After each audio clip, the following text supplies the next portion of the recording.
تو یہ پہلے تو کنسپٹ کلیئر کریں، خدا آیا نہیں ہے، خدا ہمیشہ سے، ہم اسے میتھمیٹیکلی ثابت کرتے ہیں۔ دیکھیں، جو یونیورسل ٹروتھ اسٹیبلش ہو چکے ہیں اس کو تو آپ کوئی دوبارہ سے چیلنج نہ کریں۔ یعنی یہ یونیورسل ٹروتھ ہے کہ 2 + 2 = 4، ٹھیک ہے۔ اب اسے کوئی 5 یا 3 بنانے کی کوشش کرے تو ظلم پر مبنی کام کر رہا ہے۔ آپ دوبارہ سے ویل بھی انوینٹ کر لیں تب بھی یہ میتھمیٹیکل ایکویشن تو اپنی جگہ رہے گی۔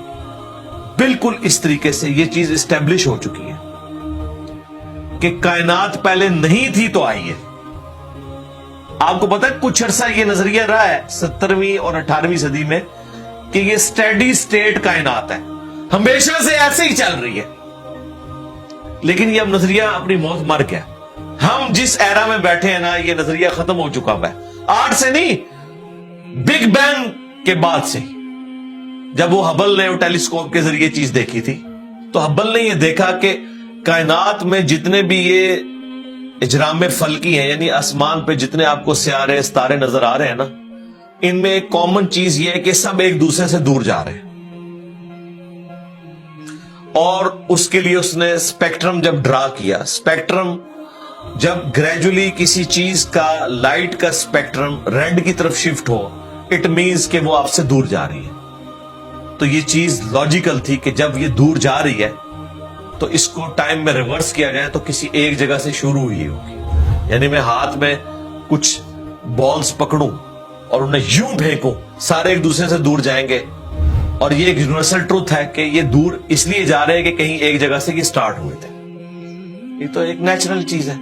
اچھا، انہوں نے کہا کہ اگر ہم ٹائم کو ریورس کریں اور ایسے پوائنٹ پہ پہنچ جائیں کہ جہاں سے یہ چیز سٹارٹ ہوئی تھی، تو اس کو سائنٹسٹ نے نام دیا کہ وہ ایک ایسا پوائنٹ تھا کہ جس کی ڈینسٹی انفینٹ تھی، نہ ختم ہونے والی، اور والیوم 0 تھا۔ والیوم 0 ہے اور ڈینسٹی انفینٹ ہے۔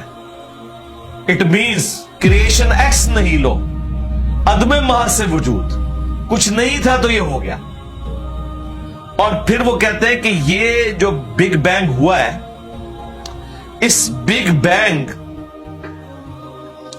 کے بعد اگر 1 سیکنڈ کے ٹریلین حصے کے اندر بھی ذرا سی ڈسٹربنس آتی تو یہ کائنات وجود میں نہیں آ سکتی تھی۔ اور یہ تو صرف وجود میں آنے کی بات ہے، پھر جو billions of fine tunings planet earth کے اوپر موجود ہیں، ہر سیارے کے اعتبار سے ہیں، زمین کا سورج سے فاصلہ، پھر ان کی گریویٹیشنل فورس، ان کی موومنٹ، سپیڈ، یہ تو ایک پوری ایک سمجھ لیں ایک ایسی فیلڈ ہے جس میں انسان جا کے گم ہو جاتا ہے۔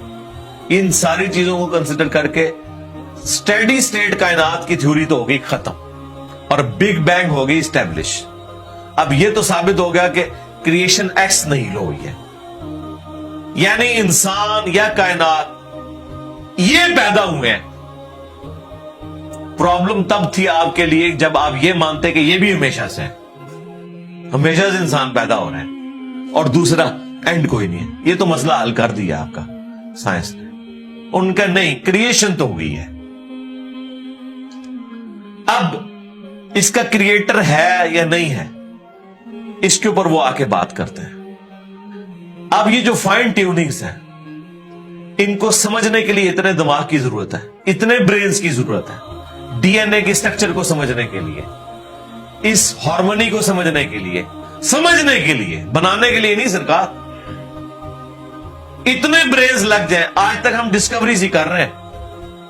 یہ جتنے ہم چیزیں دریافت کرتے ہیں نا، وہ ہم قانون قدرت دریافت کرتے ہیں۔ یعنی اگر ہم نے یہ چیز ایکسپلور کر لی ہے کہ سورج مشرق سے نکلتا ہے، مغرب میں غروب ہوتا ہے ود ریسپیکٹ ٹو زمین، ویسے تو غروب ہوتا ہی نہیں ہے، نہ نکلتا ہے، تو یہ ایک فزیکل فینومینا ہے جو ہم نے ڈسکور کیا ہے۔ اس فینومینا نے سورج کو پیدا نہیں کیا،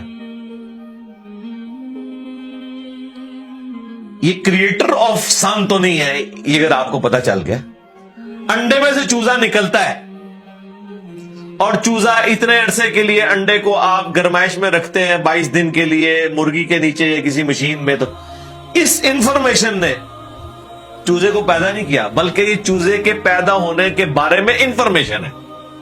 आप इसके अंदर मजीद चले जाएं, जितना डीप डिग करते जाएं, अल्टीमेटली आपकी एक इंफॉर्मेशन ऐड होगी। ये नहीं होगा कि आपको ये पता चल जाए कि इसने पैदा किया, वो तो मुर्गी को खुद नहीं पता जो पैदा करने वाली है।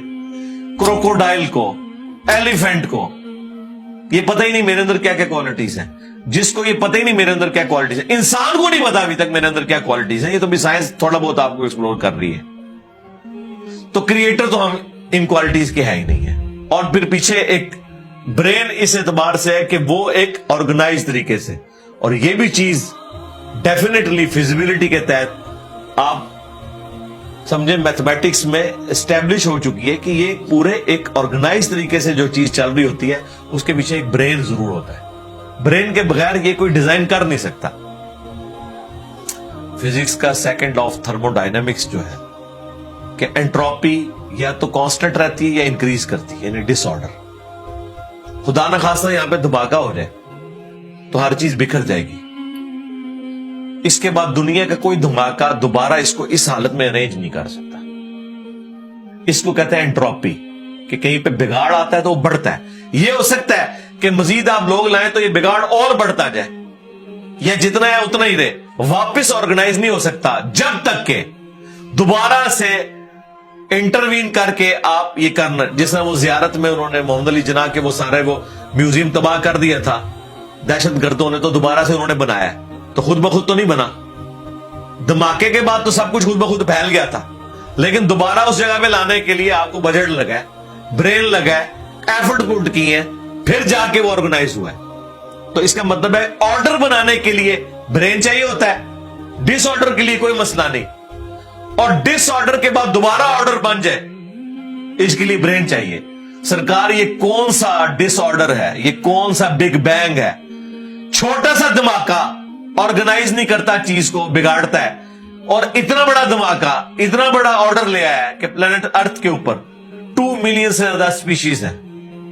एक एक स्पीशी के ऊपर आप जिंदगी गुजारे, आप सिर्फ उसकी आदतें ही नहीं बता सकते क्या है। ये तो छोड़ दे कि ये बनी कैसी है। तो ये तो एक ना खत्म होने वाला सिलसिला है। तो ये ब्रेन तो एस्टैब्लिश है। अब अगला स्टेप ये है कि ये जो ब्रेन है, वो रिचर्ड डॉकिंस भी कहता है ना द गॉड डिल्यूजन में, जब फ्रेड हाइल का जुमला उसे कोट किया गया ना, फ्रेड हाइल एक बहुत बड़ा समझे फिलोसोफर भी था, साइंटिस्ट भी था। उसने कहा था कि इंसान का बन जाना खुद ब खुद ये इसी तरह का फिनोमेना है, ये इससे बढ़कर कॉम्प्लेक्स फिनोमेना है कि कोई शख्स ये क्लेम करे कि कोई हवाई झक्कड़ टॉर्नेडो चला और उसने कूड़े कबाड़ के ढेर से मटेरियल उठाया और एक बोइंग 747 तैयार कर दिया। ये दुनिया का कोई पागल बेवकूफ आदमी भी ये बात नहीं मानेगा। उसको छोड़ दे, एक बाल पॉइंट बनने को कोई नहीं मानेगा। तो उसने कहा इससे कॉम्प्लेक्स चीज इंसान है, उसको तुम ये माने हो खुद ब खुद बन गई है बगैर किसी ब्रेन के। अच्छा, तो इसका जवाब आपको पता है रिचर्ड डॉकिंस ने क्या दिया? उसने एक चैप्टर बनाया, उसकी हेडिंग रखी द अल्टीमेट बोइंग 747। उसने कहा फिर सबसे बड़ा बोइंग 747 तो गॉड है। आप ये कह रहे हो कि इंसान इतना कॉम्प्लेक्स है कि खुद बन नहीं सकता किसी के बनाए बगैर, तो जो इसको बनाने वाला है वो तो उससे ज्यादा कॉम्प्लेक्स है, वो तो अल्टीमेट बोइंग 747 है। अगर इतना मुश्किल इंसान डीएनए स्ट्रक्चर वाला, ये आप कहते हो खुद नहीं बनेगा, इसको कोई बनाएगा, तो जिसने इसे बनाया है वो तो इससे ज्यादा कॉम्प्लेक्स चीज है, तो उसका भी कोई क्रिएटर होना चाहिए। तो हमने क्या कहा था, रुको जरा, सब्र करो, for the sake of argument हम तुम्हारी बात के साथ एग्री करते हैं, लेकिन आगे चल। हाँ, वो जो क्रिएटर है जिसने हमारे क्रिएटर को बनाया होगा, तो यकीनन वो हमारे क्रिएटर से भी ज्यादा कॉम्प्लेक्स क्रिएटर होगा, तो फिर उसका भी कोई क्रिएटर होना चाहिए। اب تو قیامت تک لگا